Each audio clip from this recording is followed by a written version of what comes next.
I'm back. I've been a bit MIA and I do apologize. There's really no other reason than work has been really stressful, and every time I get home I just don't feel like doing anything except binge watching Arrow and Buffy. So yeah, haven't been editing or reading that much lately, but I'm gonna try to get back into the swing of things and make more videos. And today I thought I would film a video about my top 15 favorite books of 2015 and my top 5 most disappointing reads of 2015. I read a total of 73 books last year, which was 2 books more than in 2014. I still didn't reach my goal, and I've still set my reading challenge higher this year. I'm planning to read 80 books and I'm already behind the schedule. But, you know, it's early days, so... I'll start with my most disappointing reads. Now, this doesn't mean that I necessarily hated the books, just that I was disappointed in them and I expected more, so, you know, these are just my opinions and I don't mean to be mean or anything, but yeah. The first book I have in the most disappointing reads, I know is on many people's favorite books of 2015 list. That book is All the Bright Places by Jennifer Niven. And this one tells about these 2 teenagers who are kind of having mental health issues. They're both planning to end their lives and they end up meeting, I think, on the school roof where they're both planning to jump and end their lives. And people were really raving about this book and it kind of made my expectations really high, and this book just didn't meet them. I thought the characters were kind of recycled. I've read about characters like Finch and Violet before. The adults in this book made me really angry. And the whole book just left me like really frustrated, so it's on this list and I gave this 3 stars. Next up I have another book that probably many people loved. This author is kind of hit and miss with me, which you will see because I have 1 book in the most disappointing reads and 1 book in my favorite books of 2015 from the same author. But that author is Colleen Hoover. And Confess was one of the disappointing reads for me. I thought the main female character was really weak. She basically didn't do anything before he met this art gallery guy. The art gallery guy, on the other hand, was really creepy, I thought. And the side characters were like really annoying and really unlikable. The art, on the other hand, was quite nice in this book, so points for that. I gave this 2.5 stars. Next up on my most disappointing reads of 2015, I have Angel's Blood by Nalini Singh. This is adult paranormal romance. The premise of this book was quite interesting. There are archangels who are kind of governing different parts of the world. They have created vampires as their servants, and then there's hunters who are hunting down vampires that have gone rogue. This book starts with one of the archangels hiring one of the best hunters to hunt down an archangel who's gone mad with bloodlust. But the plot kind of takes a sideline amid all the sexual tension between the archangel and the hunter, and it just wasn't really well portrayed. Like, some of the scenes were a bit abusive. And I thought like it would have been way better if the book had concentrated more on the actual plot. I do have the sequels for this series, so I do plan to continue with this at some point. There were some interesting side characters that I'm hoping we get to see more as the story goes along. So 2.5 stars. The next book I have is The Fill-In Boyfriend by Casey West. I kind of knew what I was getting with this book. The story starts with this girl getting dumped by her boyfriend, and then because it's a prom night, she basically ends up getting this fake boyfriend from the parking lot and pretending that he's her actual boyfriend, and things don't go really as planned. They don't break up at the end of the evening as was planned. The whole kind of fake relationship continues and they start developing feelings for each other, and yeah. I didn't really like the characters in this book, and I thought the plot was kind of really flimsy. I don't know, and yeah, but it was a fast read, kind of cute at the same time, so I don't know, 2.5 stars. My most disappointing read of 2015 was probably the first book I've read in 2015 actually. And again, I heard such great reviews about this book, and I know many people love it, but I just didn't feel the same way. I don't know if you can see the title, because it's on my iPad, I don't have the cover, but it's Forgive Me, Leonard Peacock by Matthew Quick. And basically it tells about this guy who's decided to end his own life and also kill his former best friend. And before doing that, basically tell goodbye to all the people that he cares the most. And very unlikable characters again. I didn't feel any sympathy towards the main character whatsoever. And I just thought the ending was very sudden, like as if I was missing pages.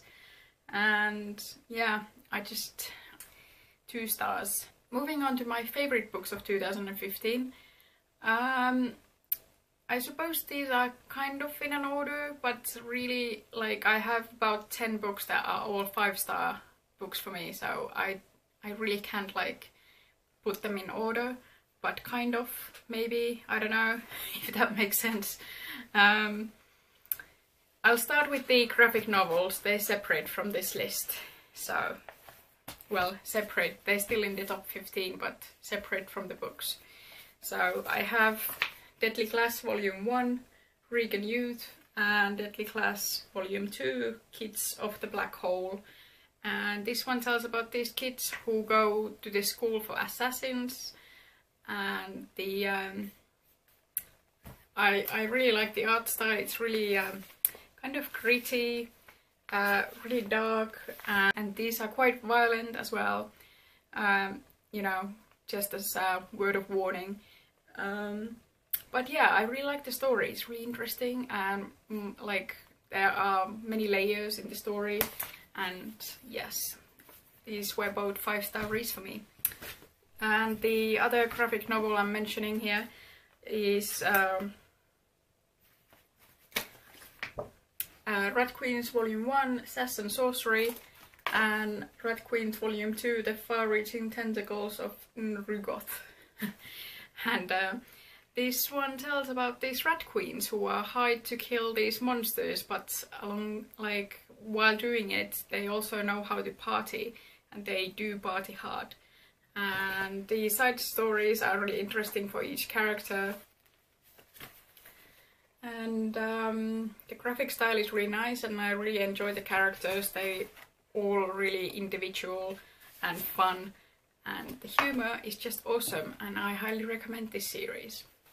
Alright, moving on to the books. The first one I have here is The Winner's Curse by Marie Rutkowski. I gave this 4 stars. I really enjoyed this.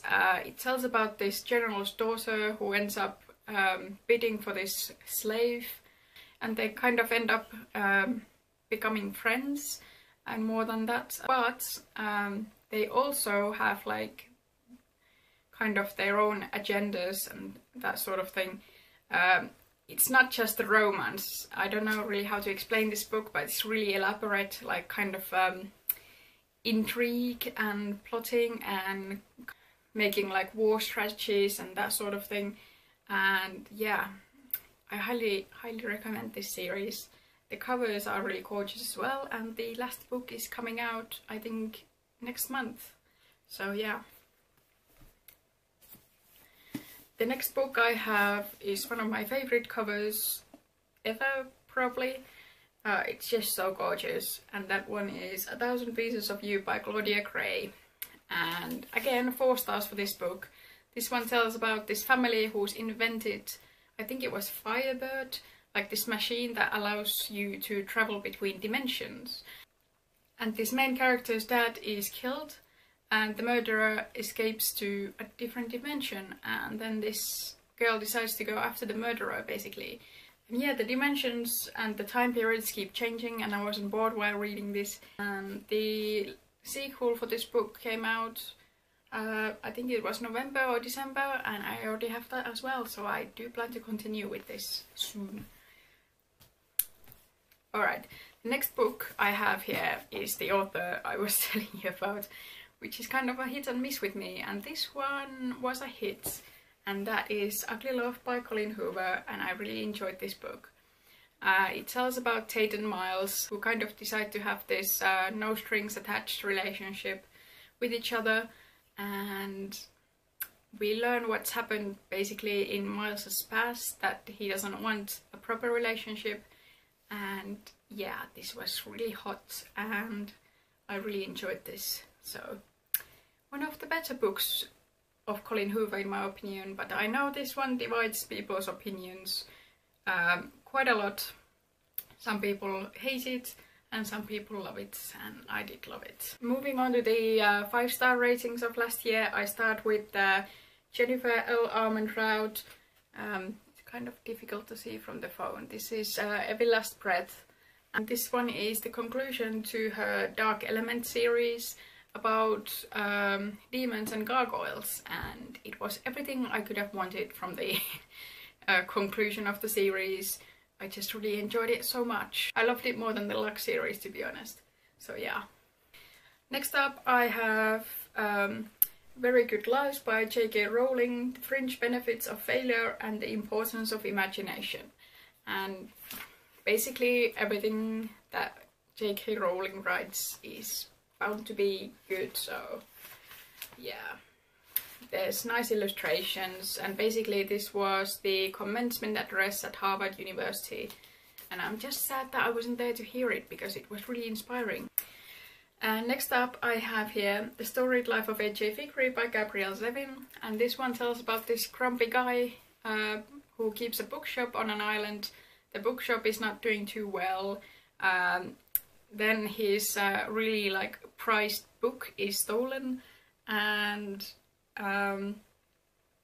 he receives this mysterious package basically that turns his life upside down, and yeah, you learn what it is. And this was just so heartwarming but also really emotional, so you know, you should have tissues ready when you're reading this. But basically, if you love books, this book is for you. This was so good. I really loved this book, and I loved how you get to follow the bookshop's daily life and how the man kind of changes his life around. And yeah, 5 stars.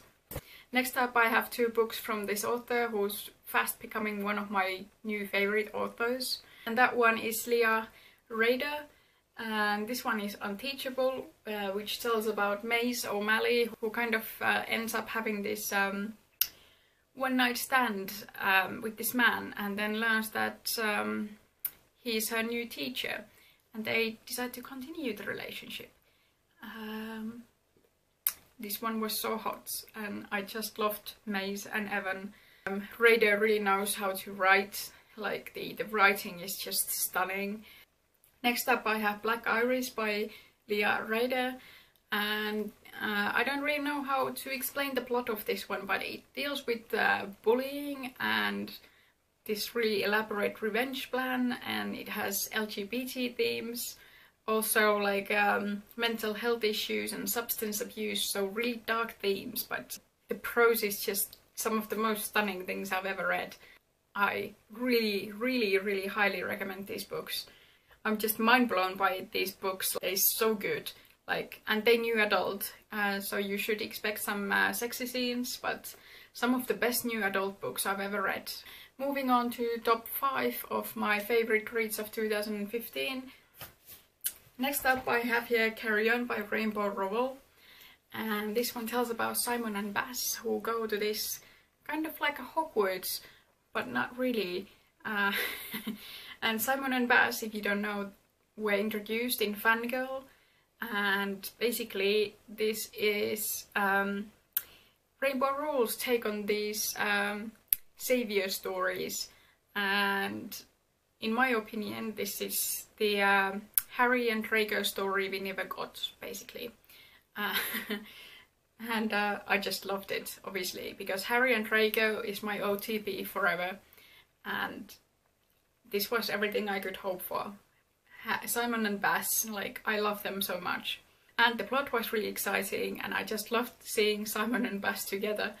This book as well is so beautiful, if you haven't seen it already by now. Here's the map of the school, and the book underneath the dust jacket is gorgeous as well, and it just made me so happy, and it's definitely one of my favorite books of 2015. Next up, a book which is getting its sequel, I think in less than 2 weeks, and I can't wait to get my hands on it. And that book is A Darker Shade of Magic by V.E. Schwab. This one tells about Kel, who can travel between Londons. 4 different Londons. Some of them have magic, some of them have corrupted magic. The characters were awesome. There's wannabe pirate girl, Lila. Kel's brother, Rai, which was just like, I loved him. I loved him so much. What's not to love? Different Londons, traveling between dimensions, and magic, and pirates. Like I said, the sequel is coming out this month, and I freaking cannot wait to get my hands on it.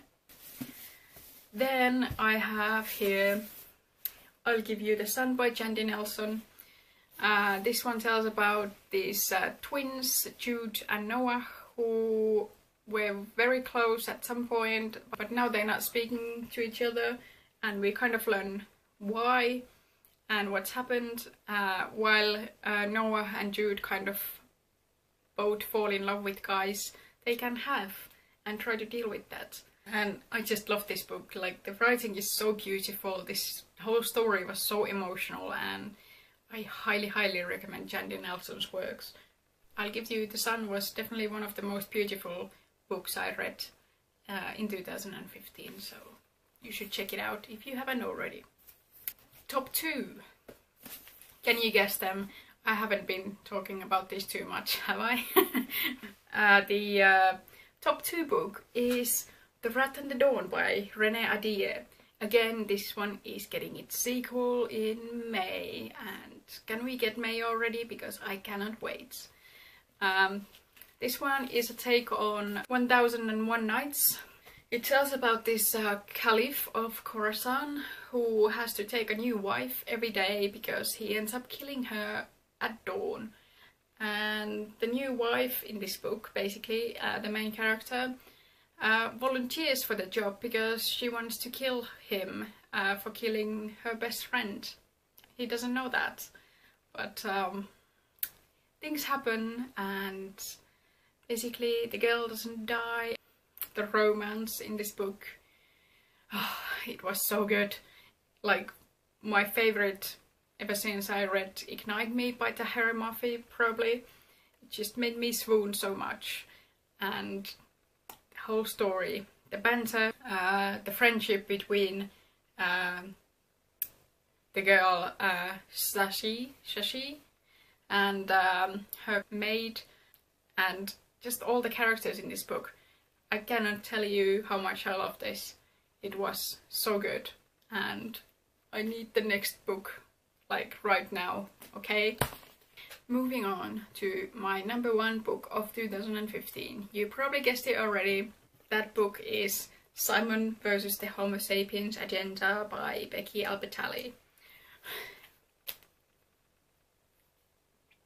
You should read this book, okay? It tells about this guy, Simon Spear, who's falling in love with this mysterious Blue. He doesn't know who he is, only that they go to the same school and they've been emailing back and forth. And then someone kind of sees the emails and starts blackmailing Simon.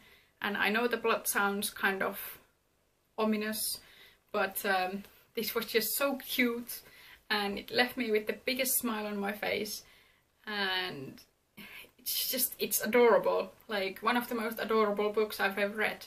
And I just can't get over this. Like, I love this so much. Like, if you want something fluffy and cute and funny, then read this, okay? 5 stars, obviously. Or maybe 10, I'm not sure. Anyway, those were the books I loved the most in 2015, and all the disappointing top 5 at the start of it. Let me know in the comments below what was your favourite read of 2015. I hope you enjoyed this video, and hopefully I'll see you soon.